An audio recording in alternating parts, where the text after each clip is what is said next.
मोक्षमार्गस्य नेतारं वेत्तारं कर्मभूभृतां ज्ञातारं विश्वतत्त्वानां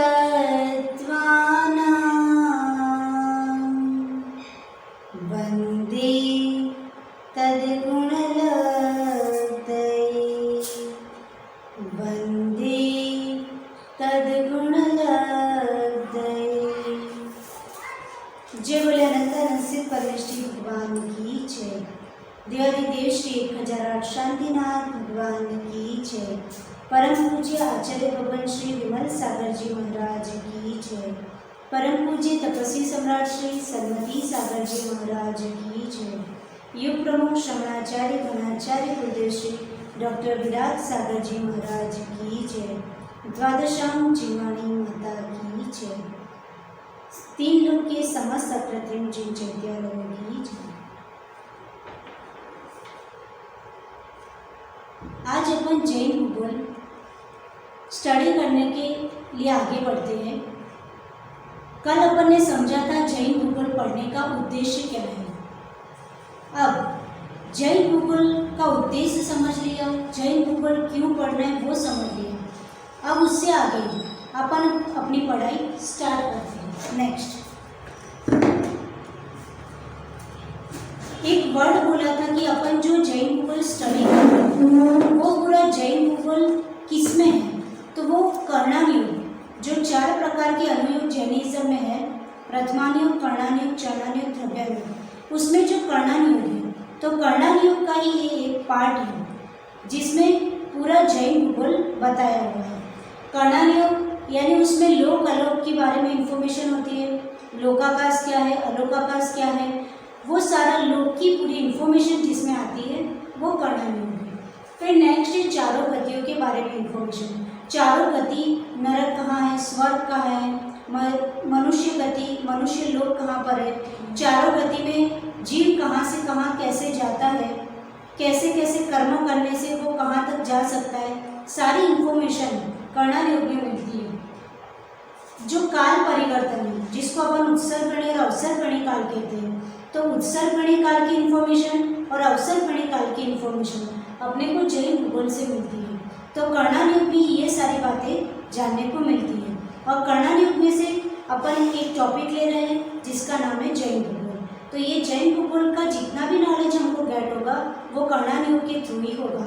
कर्णानुयोग के जो शास्त्र है, जो स्क्रिप्चर्स है, उसके थ्रू ही हमको ये सारा नॉलेज होगा। तो अपन अब आगे बढ़ते हैं। नेक्स्ट ये 3 लोग हैं, ये 3 लोग का डायग्राम है, आप सभी लोग देख रहे हो। ये 3 लोग हैं और ये 3 लोग किससे बना हुआ है, तो 3 लोग 6 द्रव्यों से बने हुए हैं। 6 द्रव्य जीव, उद्गल, धर्म, अधर्म, आकाश और काल, ये 6 द्रव्यों से 3 लोग बना हुआ है। 6 द्रव्यों को किसने बनाया, तो 6 द्रव्यों को किसी ने नहीं बनाया। ये अनादिकाल से है और अनंत काल तक रहेंगे। तो ये 6 द्रव्य से जो लोक बना हुआ है, लोक को भी किसी ने नहीं बनाया। अपन ने कल देखा था कि इसको बनाने वाला कोई नहीं है, वो अनादि निधन है और अकृत्रिम है। तो इस 3 लोक के बारे में अपने को ये जो भी आपको दिख रहा है उन सब की एक एक चीज़ को समझना है कि कहाँ पे नरक है, कहाँ पे मध्यलोक है, कहाँ पे स्वर्ग है, ये जो बॉर्डर्स बनी हुई है वो सब बात वाले क्या है, ये बीच में जो त्रस नाड़ी जो दिख रही है वो क्या है, कहाँ पे कौन से जीव रहते हैं, सारी इंफॉर्मेशन अपन 3 लोक में समझने का ट्राई करेंगे। नेक्स्ट अब फर्स्ट क्वेश्चन है कि लोक किसे कहते हैं। तो लोक का मतलब होता है जो दृश्यमान जगत होता है, यानी अपने को जो पूरा विश्व दिख रहा है, जो अभी अपन ने मैप देखा वो पूरा लोक कहा जाता है। अपन ने जो स्कूल में मैप पढ़ा है वो बहुत ही लिमिटेड है, जो आज के साइंटिस्ट के थ्रू बताया गया है। लेकिन ये जो लोक है उसमें नरक, स्वर्ग सारा डिस्क्रिप्शन आता है। तो ये जितना भी अपने यहाँ जो विश्व वर्ल्ड है वो पूरे 3 लोगों को कंबाइन करके कहा जाता है। और यहाँ पे अपन जो विश्व समझते हैं वो सिर्फ उतना समझते हैं जितना मैप हमने स्कूल में पढ़ रखा है। तो आज अपने को इतना वाइड डिस्क्रिप्शन लोक के बारे में समझने को मिलेगा। सेकेंड पॉइंट लिखा है उसके चारों ओर शेष अनंत आकाश लोक है। तो उसको अपन समझने का ट्राई करते हैं। वो फिगर पे आप आ जाइए। वही 3 लोक बने, इसके पहले इसके पहले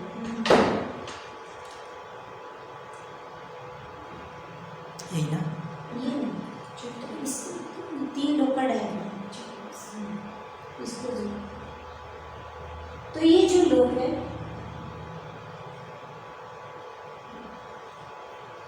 ठीक, ये जो पूरा पोर्शन है, ये लोक का जो पूरा पोर्शन है वो 6 द्रव्यों से बना हुआ है। और 6 द्रव्य में जो आकाश द्रव्य है, तो आकाश द्रव्य का मतलब होता है, आकाश का दूसरा अर्थ होता है स्थान।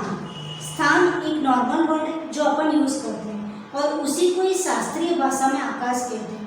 तो 6 द्रव्य में से एक द्रव्य आकाश द्रव्य है। तो ऐसा कोई भी स्थान नहीं है जहाँ पे स्थान ना हो, ऐसा कोई भी स्थान नहीं है जहाँ पे स्थान ना हो। दैट मीन्स ऐसी कोई भी प्लेस नहीं है जहाँ पे आकाश द्रव्य ना हो। उसका मतलब आकाश द्रव्य अनंत है, पूरे सर्वत्र व्याप्त है। आकाश एवरीवेयर है, मीन्स आकाश द्रव्य बाकी के जो रिमेनिंग 5 द्रव्य है उनको भी रहने के लिए प्लेस प्रोवाइड करता है। कोई भी द्रव्य होता है उसको प्लेस चाहिए, तो सभी द्रव्यों के रहने के लिए प्लेस प्रोवाइड करने वाला आकाश द्रव्य है। और आकाश अनंत है, तो उस अनंत आकाश के मध्य में ये जो अपन डायग्राम देख रहे हैं ये 3 लोक हैं। यानी आकाश सर्वत्र व्याप्त है। जो ब्लू कलर का जो अपन को ऊपर दिख रही है स्काई ब्लू कलर का, वो आकाश मत समझना। आप जहाँ पर बैठे हो उसको भी आकाश ही कहा जाता है, क्योंकि आकाश दैट मीन्स स्थान। तो आप कहाँ पर बैठे हो, तो शास्त्रीय भाषा में यही कहा जाएगा कि आप आकाश पे बैठे हो। लेकिन हमने अभी तक क्या समझ के रखा है कि जो ऊपर दिखता है स्काई ब्लू कलर का वही आकाश है। तो आकाश तो सर्वत्र व्याप्त है, वो सभी को रहने के लिए प्लेस प्रोवाइड करता है। तो अनंत आकाश के सेंटर में ये 3 लोक हैं। तो आकाश तो इधर भी है, इधर भी है, सभी जगह आकाश है। उसके सेंटर में ये क्या है, 3 लोक है। तो 3 लोक जो है उसके बीच में तो मीन्स वो आकाश ही है। और ये हो गया अलोक आकाश, और ये लोक में जो आकाश है उसको हमने बोल दिया लोक आकाश। तो यहाँ पे जो 6 द्रव्य पाए जाते हैं, 6 द्रव्यों से जो लोक बना है, तो ये लोकाकाश हो गया। और लोकाकाश के बाहर की जो अनंत आकाश जो पूरा व्याप्त है उसको बोला जाता है अलोक आकाश, क्योंकि वो लोक के बाहर सिर्फ एक ही द्रव्य पाया जाता है और वो द्रव्य है आकाश। तो इसको बोल दिया अलोक आकाश। और बाकी के सारे द्रव्य इस लोक में पाए जाते हैं, अथवा लोक इस 6 द्रव्यों से बना हुआ है, इसलिए इसको कह दिया लोकाकाश। तो आपको लोकाकाश और अलोक आकाश समझ में आ गया। नेक्स्ट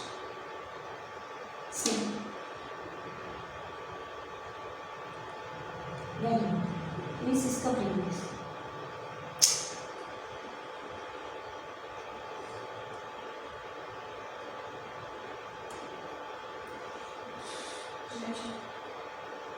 इसका प्रीवियस पहले किसी के द्वारा निर्मित,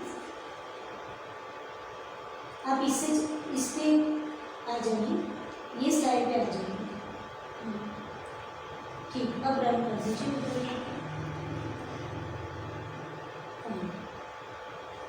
ये लोक है वो किसी के द्वारा निर्मित और संचालित नहीं है। मीन्स ये लोक को अपन ऑलरेडी समझ चुके हैं कि कोई उसका ऑपरेटर नहीं है, कोई उसका क्रिएटर नहीं है।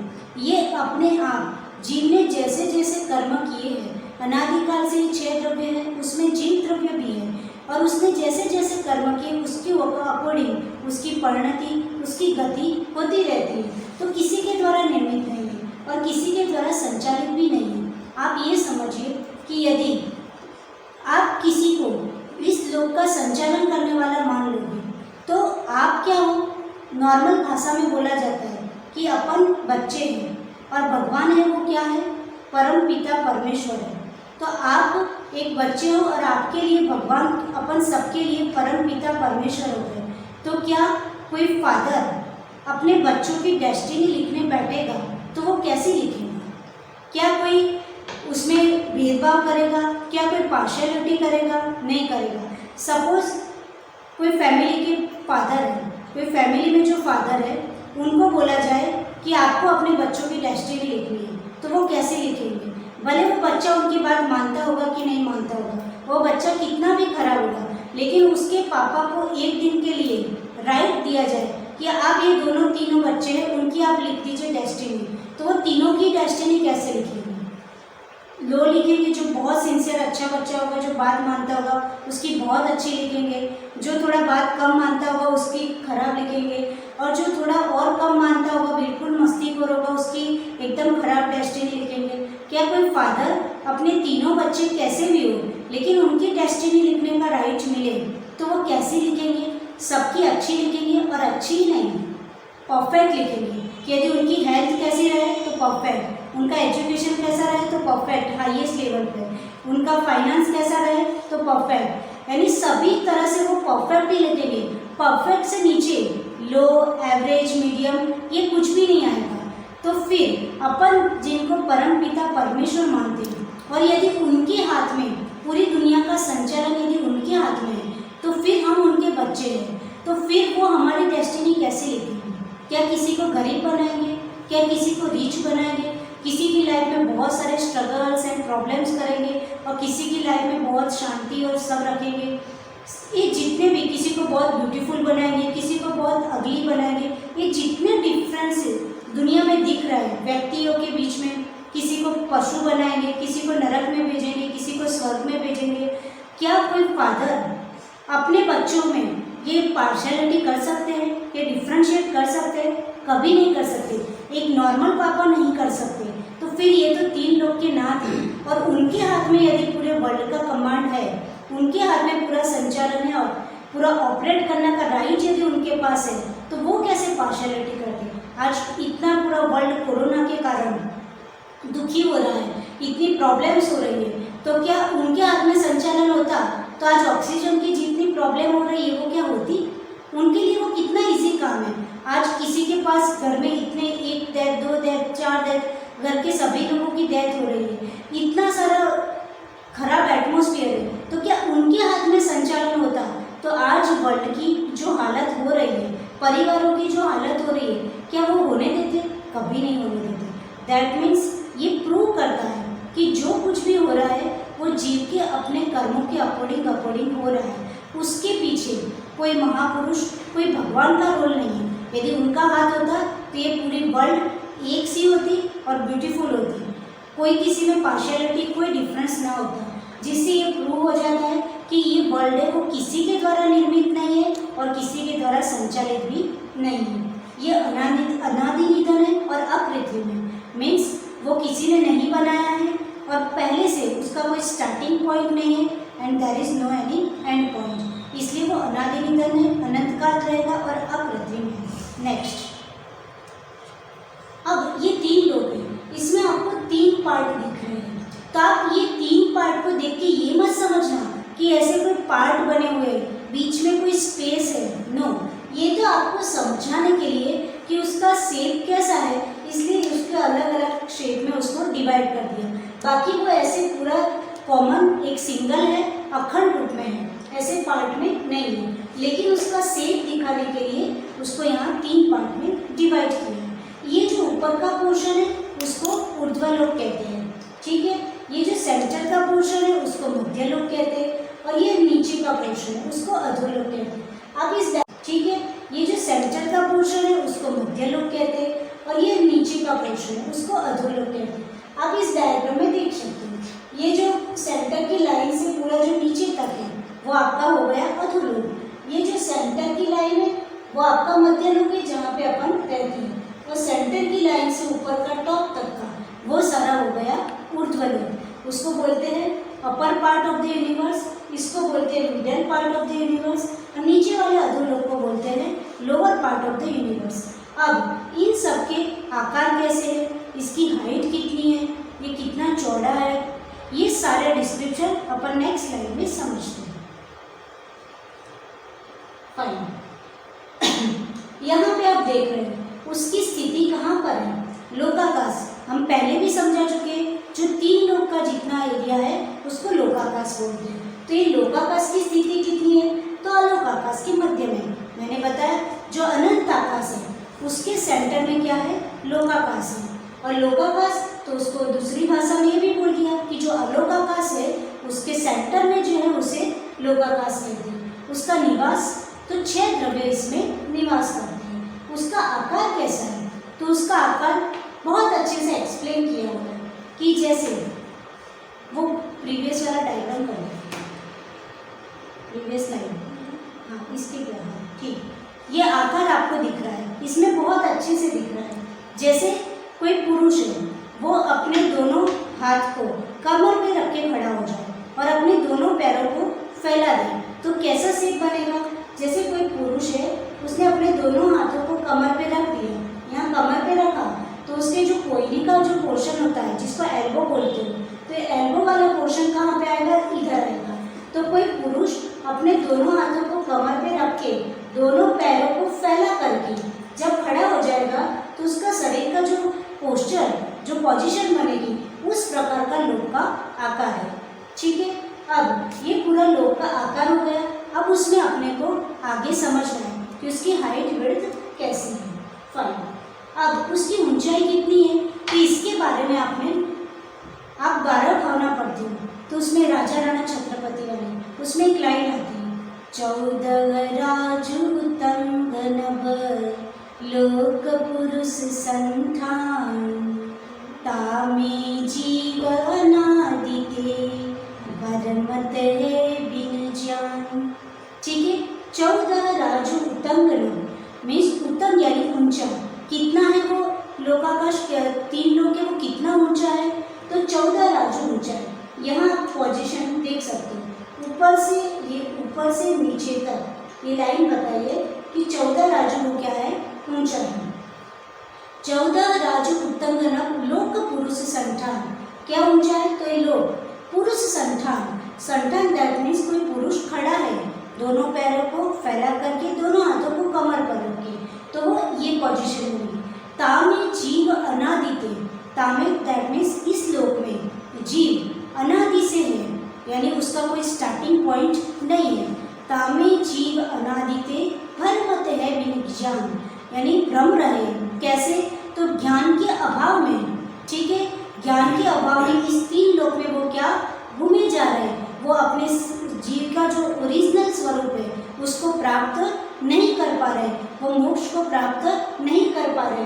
तो ये जीव अनादि से है और ज्ञान के बिना वो इस 3 लोकों में चारों गतियों में घूमता रहता है। तो ये हो गई उसकी ऊंचाई। अब उसकी मोटाई कितनी है, मोटाई दैट मीन्स विड्थ कितनी है, ठीक है, और उसकी डेप्थ कितनी है, तो उसकी डेप्थ यानी गहराई। जैसे आप कोई घर होता है तो घर के बाहर कोई बिल्डिंग के बाहर खड़े हो जाओ, तो बिल्डिंग के बाहर आप खड़े हो जाओगे तो आपको 2 चीज़ें दिखेगी, क्या दिखेगी, उसकी विड्थ दिखेगी, चौड़ाई दिखेगी और उसकी हाइट दिखेगी। लेकिन कोई भी चीज़ होती है वो 3 डायमेंशन में होती है, उसकी विड्थ भी होती है, उसकी हाइट भी होती है और पीछे उसकी डेप्थ भी होती है। जैसे बिल्डिंग पीछे भी तो जितने रूम्स होते हैं, जितना गहरा होता है वो भी होता है, लेकिन जब बाहर से दिखते हैं तो हमको 2 चीज़ें दिखती है, विड्थ एंड हाइट। तो यहाँ पे भी जब आप 3 लोग को देखोगे तो आपको 2 चीज़ें दिख रही हैं, एक यहाँ पे आपको विड्थ दिख रही है और एक इसकी उसकी हाइट दिख रही है। लेकिन ये है वो पीछे भी तो उतना गहरा होगा। जैसे आपका घर है तो घर में जैसे पुराने टाइम में क्या रहते थे, एकदम सीधे सीधे रूम होते थे, तो आप जब घर के डोर से एंट्री करें तो फर्स्ट रूम आएगा, फिर सेकंड रूम आएगा, फिर थर्ड आएगा, फोर्थ आएगा, फिफ्थ आएगा, सिक्स्थ आएगा, 7, इस तरह से 7 रूम आएंगे। ठीक है, इस तरह कांस्टेंट रूम बने रहते थे। तो ये जो है 3 लोग आपको जो दिख रहा है वो 2 डायमेंशन में दिख रहा है, पर ऐसा ही पीछे भी उतना गहरा होता है। तो यहाँ पे क्या लिखा, 7 राज्य उत्तर दक्षिण में, मीन्स ये जो उत्तर दक्षिण बताया है वो क्या बताया है, उसकी डेप्थ बताई है। ये आपको जो दिख रहा है वो आपको सिर्फ 2 डायमेंशन दिख रहा है। अब मैं उस 3D डायग्राम में उसकी आपको डेप्थ बताती हूँ, वो 3D वाला। ठीक, फाइन। ये डायग्राम हम लोग जब देवेंद्रनगर में थे तब इसको हाथ से ही ड्रॉ किया हुआ है पूरा, और वो सभी बच्चों की मदद से ये पूरे कलर करके आपको समझाने के लिए 3D में बनाया हुआ है। तो आप ये देख रहे हो कि 3D डायग्राम, ये आपको नॉर्मली जो ये जैन धर्म का प्रतीक चिन्ह हर जगह देखने मिलता है, जिसको 3 लोग बोलते हैं। आप कोई मैरिज के कार्ड्स होते हैं उसमें भी ये सिंबल होता है, बहुत सारी जगह होता है। तो जिनवाणी में सिंबल होता है, तो ये सिंबल तो सब अवेयर है, लेकिन उसके अंदर क्या है वो आप अपन समझ रहे हैं। तो ये तो 2D में ही सिंबल बना रहता है, लेकिन पीछे उसकी पोजीशन क्या होती है, तो इतना गहरा है वो। तो यहाँ पे लिखा था कि 7 राजू उत्तर दक्षिण गहरा है, तो ये आपको एक दिख रहा है, वैसे ये पीछे बताया है, ये पूरा कितना है 7 राजू है। तो उसको समझने के लिए आप ऐसा समझ लीजिए कि एक पुरुष है, वो अपने दोनों पैरों को फैला करके कमर पे हाथ रख के खड़ा है, उसके पीछे आप और 6 पुरुषों को खड़ा कर दीजिए। तो 7 को आप जो खड़ा कर दोगे तो वो आपका क्या हो गया, लोक की क्या हो गई, डेप्थ हो गई, यानी लोक कितना गहरा है। तो नॉर्मली 2D में दिखने पर तो एक ही पुरुष समझ में आएगा, लेकिन ये 7 राजू गहरा है, ठीक है। तो उसके पीछे 6 लोगों को और खड़ा कर दो ऐसी पोजीशन में, और जो पोजीशन बनेगी वो लोक की 3 डायमेंशन की पोजीशन बनेगी। तो ये लोक पीछे कितना गहरा है, तो 7 राजू। Getting now come to that fine. अब 7 राजू वो पूर्व पश्चिम दिशा में भी है, फाइन। और मूल में, मूल दैट मीन्स ये बेस में, तो बेस में कितना है वो 7 राजू है। पूर्व पश्चिम दिशा में भी कितना है 7 राजू, और उत्तर दक्षिण दिशा में भी वो 7 राजू है। तो आपको हाइट समझ में आ गई 14 राजू, बेस में वो कितना चौड़ा है तो 7 राजू, पीछे कितना गहरा है तो उत्तर दक्षिण दिशा में भी वो, और पूर्व पश्चिम दिशा में वो 7 राजू वो गहरा है। तो उसका मतलब लो आप सिंपल तरीके से समझने के लिए 7 पुरुष इस पोजीशन में खड़े हैं तो वो पूरा आपका लोक की पोजीशन बन जाएगा। अब अपन और आगे समझते हैं। और एक बात और याद रखिए कि ये राजू राजू जो वर्ड बोल रहे हो, तो आपको ये मत समझना कि कोई पर्सन आपके अंकल का किसी भाई का नाम बोल रहे हैं, ये किसी का नाम नहीं है। ये राजू एक यूनिट है। राजू दैट मीन्स कोई मेजरमेंट करने का एक यूनिट है, उसको अपन आगे समझेंगे कि एक राजू बराबर कितना बड़ा होता है। तो अभी आप याद रख लीजिए 7 राजू, जैसे आप किलोमीटर, मीटर, सेंटीमीटर, ये जो आज की यूनिट मेजर करते हैं, राइट, ये शास्त्रीय भाषा की यूनिट है, और ये कितने बड़े बड़े इसका नाप होता है वो अपन आगे समझेंगे। फिर ये लोक का आकार तो ऑलरेडी हम बता चुके हैं कि 7 पुरुषों को अपने दोनों हाथों को कमर पे रख के दोनों पैरों को फैला करके खड़ा कर दीजिए, और जैसा आकार बनेगा वो लोक का आकार बनेगा। अब अधोलोक जो लोअर पार्ट था यूनिवर्स का, उसका आकार कैसा है, तो वेत्रासन बताया है। अभी हम फिगर में आपको दिखा रहे हैं। वेत्रासन दैट मीन्स सिंपल भाषा में आप ये समझ लो कोई स्टूल का आकार होता है, ठीक। ऊर्ध्वलोक का आकार तो खड़े किए हुए मृदंग के समान, तो ये मृदंग बोला है। तो मृदंग होता है वो, आपने ढोल देखा होगा, तो ढोल से थोड़ा डिफरेंट होता है मृदंग, ठीक है। वो क्या होता है, आजू बाजू में थोड़ा सकरा होता है और बीच में थोड़ा चौड़ा होता है। तो यहाँ पे ऊर्ध्वलोक का आकार क्या बोल दिया, खड़े किए मृदंग के समान, यानी जैसे मृदंग यानी यहाँ पे ऐसा है, यहाँ पे सकरा और बीच में चौड़ा है। अब उसको आप खड़ा कर दो तो क्या सिचुएशन बनेगी कि यहाँ बाजू में जो सकरा वाला पोर्शन था वो बाजू में आ गया, और जो चौड़ा वाला पोर्शन था वो बाजू में आ गया, और सकरा वाला पोर्शन ऊपर नीचे हो गया। तो ये ऊर्ध्वलोक का आकार क्या हो जाएगा, खड़े किए मृदंग के समान। और मध्यलोक में क्या बोला कि आपने जो मृदंग खड़ा किया था उसको आधा कर दीजिए, तो फिर इतना ही पोर्शन बनेगा, और उसके ऊर्ध्व भाग के समान, तो उसका ऊपर का जो पोर्शन है उतना ही क्या आपका मध्यलोक का पोर्शन बनेगा। ये आचार्य महाराज ने समझाने के लिए एक एग्जाम्पल दिया है कि इसका आकार कैसा है, अब कौन सी लैंग्वेज में बोलेंगे, तो इस तरह से समझा दिया। अब अपन इसको चित्र के थ्रू ये बातों को समझने का ट्राई करते हैं।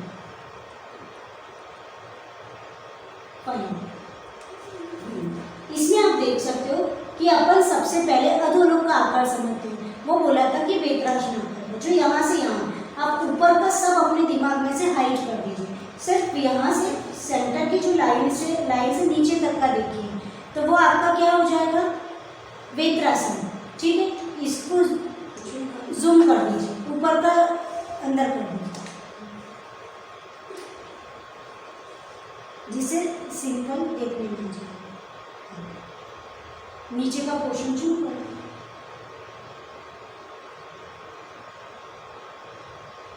कर देना। ऊपर का हाइड कर दो और जो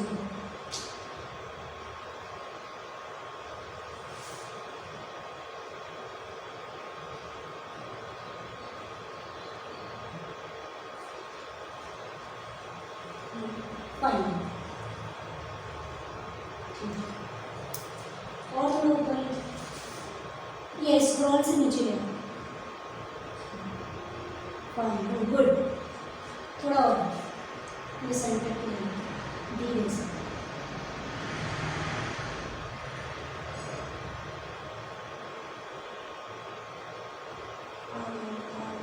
बस फाइन ठीक है। ये आपकी जो मध्य लोब की सेंटर लाइन है, ये आपका अधोलोब का आकार हो गया।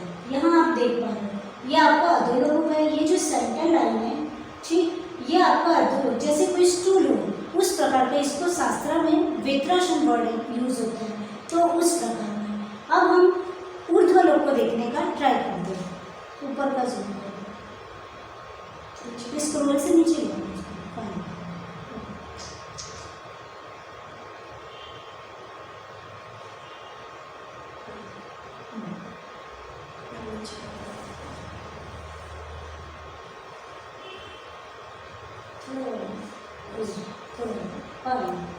ठीक, ये आपका ऊर्ध्वलोब जो ये सेंटर की लाइन है उससे ऊपर का सारा पोर्शन ऊर्ध्वलोब। तो ऊर्ध्वलोब के लिए अभी क्या पढ़ा कि खड़े किए हुए मृदंग के समान।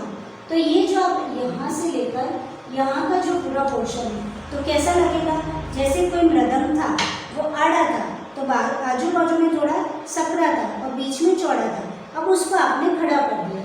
तो खड़ा कर दिया तो क्या हो गया, यहाँ और यहाँ का पोर्शन आपका क्या हो गया, कम हो गया, सकरा हो गया, और जो चौड़ा वाला पोर्शन आपका इधर आ गया। तो इसलिए आचार्य महाराज ने ऊर्ध्वलोब को समझाने के लिए खड़े किए हुए मृदंग की उपमा दे दी। अब मध्य लोब का एरिया तो सिर्फ ये लाइन है, ये जो लाइन है वही मध्य लोब है। तो अब मध्य लोब का जो एरिया है उसको कैसे समझाएंगे आचार्य महाराज, उसका आकार कैसे बोलेंगे। उन्होंने ये नहीं बोला कि लाइन है वो आपका मध्य लोब है, उसको समझाने के लिए उन्होंने एक एग्जाम्पल बताया कि जो आपने मृदंग खड़ा किया था उस मृदंग का क्या कर दो, आधा कर दो। तो फॉर एग्जाम्पल आधा कर दोगे तो आपका यहाँ से यहाँ तक का बचेगा। और आधा करने के बाद उन्होंने क्या किया, सिर्फ ऊपर का पोर्शन ले लो। तो ऊपर का पोर्शन ले लेंगे, यदि ऊर्ध्वलोब का एक पोर्शन ले लेंगे तो जो पोजीशन बनेगी वो आपकी किसकी पोजीशन बनी जाएगी, मध्य लोब की पोजीशन बन जाएगी। तो आपको इजीली समझ में आ गया, नीचे का जो था वो वेत्रासन, ऊपर का था वो खड़े किए हुए मृदंग के समान। उस मृदंग को आधा कर दो और ऊपर का पोर्शन आप ले लीजिए, वो आपका हो जाएगा मध्य लोब। तो ये हो गया मध्य लोब। तो तीनों लोगों के जो तीन लोग है उसमें से अधोलोब, मध्य लोब और ऊर्ध्वलोब का शेप कैसा है, आकार कैसा है, वो यहाँ अपन ने समझा। अब अपन आगे समझते हैं।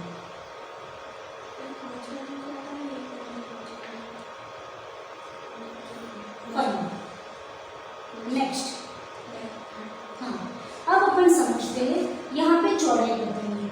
चौड़ाई सब जगह डिफरेंट है। क्यों डिफरेंट आएगी, क्योंकि अपन ने देखा ऊपर छोटा है, फिर थोड़ा बड़ा हुआ, फिर छोटा हुआ, फिर नीचे चौड़ा हुआ। तो अपन ने नीचे की चौड़ाई तो अभी देखी थी कि नीचे बेस में 7 राजू, लेकिन बाकी सबकी चौड़ाई डिफरेंट है। हाइट तो 14 है, डेप्थ भी सेम है 7 राजू, ठीक है, लेकिन सबकी चौड़ाई डिफरेंट है। तो कितनी है, तो अधोलोब में अपन ऑलरेडी देख चुके हैं कि 7 राजू है। मध्य में कितनी है, 1 राजू, वो अभी हम दिखा रहे हैं। जो मध्य लोब के जो सेंटर था वो 1 राजू था।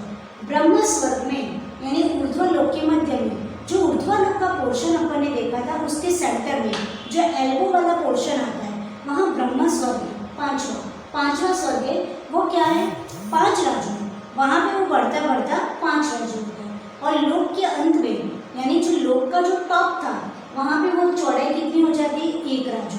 अब हम फिर से आपको उसमें दिखाते हैं डायग्राम में। वो डायग्राम तो किसके नेक्स्ट में, इसमें लिखा हुआ है जिससे आपको समझ में आए। ये आप देख रहे हो नीचे कितना है, 7 राजू। यहाँ से यहाँ तक आपका 7 राजू है, ध्यान से देखना, यहाँ से नीचे तक 7 राजू है। फिर ये जो आपका ये वाला पोर्शन है। तो ये 7 राजू यहाँ बढ़ता बढ़ता बढ़ता जाएगा और यहाँ पे जब मध्य लोक में पहुँचेंगे तो मध्य लोक की चौड़ाई कितनी हो जाएगी, सिर्फ 1 राजू की बचेगी। फिर ये धीरे धीरे धीरे बढ़ते बढ़ते जब 5वें स्वर्ग जो ब्रह्म स्वर्ग यहाँ पे आता है वहाँ पे उसकी चौड़ाई बढ़ जाएगी और वो 5 राजू की हो जाएगी। यहाँ पे 7 थी, यहाँ पे 1 हो गई और यहाँ पे पहुँचते पहुँचते 5 हो गई। अगेन फिर क्या हो रही है, कम हो रही है। तो ये कम होते होते यहाँ पे जब टॉप पर पहुँचोगे तो फिर से 1 राजू की हो जाएगी। तो आपको याद रखना है कि ये सबसे सकरा भाग हो 1 राजू का, यहाँ पे 5 राजू जो एल्बो वाला पोर्शन है और यहाँ पे फिर से 1 राजू और लास्ट में जो सबसे चौड़ा है वो 7 राजू का है। तो अब आपको हाइट, विड्थ एंड डेप्थ सब समझ में आ गया होगा। ये विड्थ हम फिर से बोल रहे हैं, टॉप पर 1 राजू, ब्रह्म स्वर्ग के पास 5 राजू, मध्य लोक में 1 राजू और फिर नीचे अधोलोक में बेस में 7 राजू। तो ये विड्थ हो गई सबकी और हाइट तो 14 राजू टोटल है ही और डेप्थ अपन ने देखा था कि 7 राजू गहरा है। तो ये आपकी हाइट, विड्थ एंड डेप्थ हो गई। अब अपन फिर से उसी स्लाइड पे आ जाते हैं। हाँ ठीक है, ये आपका समझ में आपको आ गई होगी चौड़ाई। अब ये औसत क्या निकाले, औसत दैट मीन्स ये हिंदी वर्ड है तो गुजराती लोग औसत दैट मीन्स उसको समझ लो एवरेज। ठीक है, अब सबकी चौड़ाई डिफरेंट डिफरेंट है तो जब सबकी चौड़ाई डिफरेंट डिफरेंट होती है तो हम कैसे चौड़ाई को गिनेंगे। जैसे हाइट तो 14 सिंगल है तो हम 14 राजू समझ लेंगे, लेकिन सबकी चौड़ाई डिफरेंट है तो हमको उसका एवरेज निकालना होगा। तो ये यहाँ पे एवरेज निकालना है तो एवरेज कैसे निकाला जाएगा। तो ये जो 7 राजू था, ये 1 राजू था मध्य में, यहाँ पे 5 राजू था और 1 राजू था। तो इन सब का आप क्या कर लीजिए, प्लस कर दीजिए। 7 प्लस 1 8, 8 और प्लस 5 13 और प्लस 1 यानी 14। तो ये टोटल कितने हो गए, 14। और आपने 4 चीज़ों का प्लस किया है। तो एवरेज निकालने का नियम अपन मैथ्स में स्कूल में पढ़े हुए हैं कि जितने चीज़ों की एवरेज निकालनी है उन सब का आप क्या कर लीजिए, प्लस कर लीजिए। और प्लस करने के बाद जितनी चीज़ों से एवरेज निकालिए उन सबको उतने से डिवाइड कर लीजिए। तो 7 प्लस 1 प्लस 5 प्लस 1 तो इतना का प्लस हो जाएगा 14 और उसको 4 बार आप 4 चीज़ों को ज्वाइंट किया है तो इसलिए 4 से डिवाइड कर दीजिए। तो उसका आंसर आ जाएगा 3.5 यानी 14 का 4 से भाग दे दीजिए। तो भाग देने पर आंसर आएगा 3.5 राजू। तो अपने को चौड़ाई एक सिंगल फिगर में मिल गई क्योंकि हमने एवरेज निकाल दी। ठीक है, अब अपने को तीनों ही चीज़ें मिल गई। अपने को हाइट पता है 14 राजू, विड्थ सबकी डिफरेंट थी तो उसकी एवरेज निकाल दी हमने और जो डेप्थ है, जो गहराई है वो कितनी है तो 7 राजू है। अपन ने देखा पीछे 7 राजू है, जैसे मैंने वो 7 रूम का एग्जाम्पल दिया था। तो गहराई 7 राजू है। तो अब घनफल निकालना होता है तो कोई भी चीज़ का घनफल निकालना होता है तो L into B into H यानी लंबाई इंटू चौड़ाई इंटू ऊंचाई, उन तीनों का गुना करते हैं, मल्टीप्लाई करते हैं। तो जो हाइट थी वो 14 थी, जो डेप्थ थी वो 7 राजू थी और जो विड्थ थी, चौड़ाई थी वो 3.5 जो अपने को आंसर मिला। उन सब का क्या किया हमने, मल्टीप्लाई कर दिया। तो उससे हमको क्या मिल गया 343 343 घन राजू, क्योंकि राजू में है और हमने घनफल निकाला इसलिए कभी राजू अकेला मत लिखना क्योंकि हमने निकाला है घनफल। तो अपन मैथ्स में पढ़ते थे कि घनफल निकाला तो उसका बोलना पड़ेगा 343 घन राजू। तो ये पूरे लोग का क्या आ गया, घनफल। यदि आपको और भी दिक्कत हो रही हो तो हम उसको बोर्ड में समझाने का ट्राई करते हैं।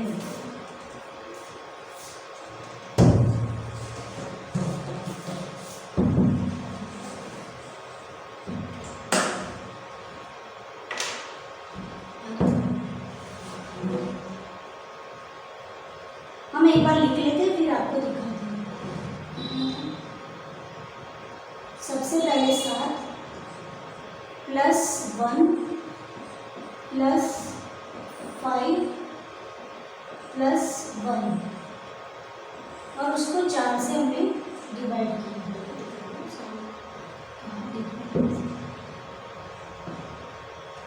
तो 7 प्लस 1 प्लस 5 डिवाइड किया।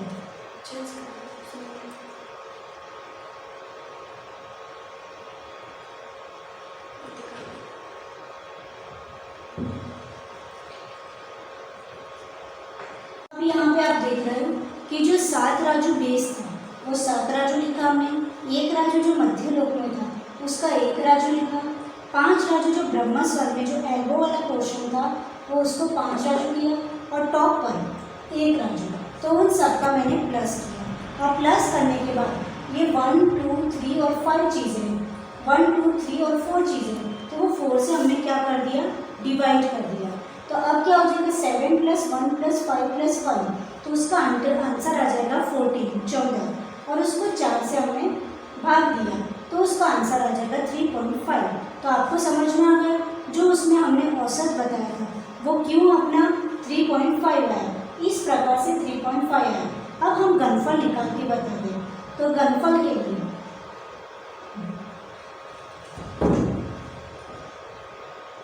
14 अपना हाइट हो गई, 14 हाइट, उसको मल्टीप्लाई करना है, 7 अपनी क्या है डेप्थ है, तो 7 से मल्टीप्लाई किया और उसकी चौड़ाई कितनी आई तो 3.5, तो 3.5 से उसको गुणा किया, तो 14 × 7 × 3.5, तो इसका आप मल्टीप्लाई करोगे तो उसका आंसर आ जाएगा 343 घन राजू आंसर आ जाएगा। तो 14 × 7 × 3.5 343। तो आपको घनफल समझ में आ गया। नेक्स्ट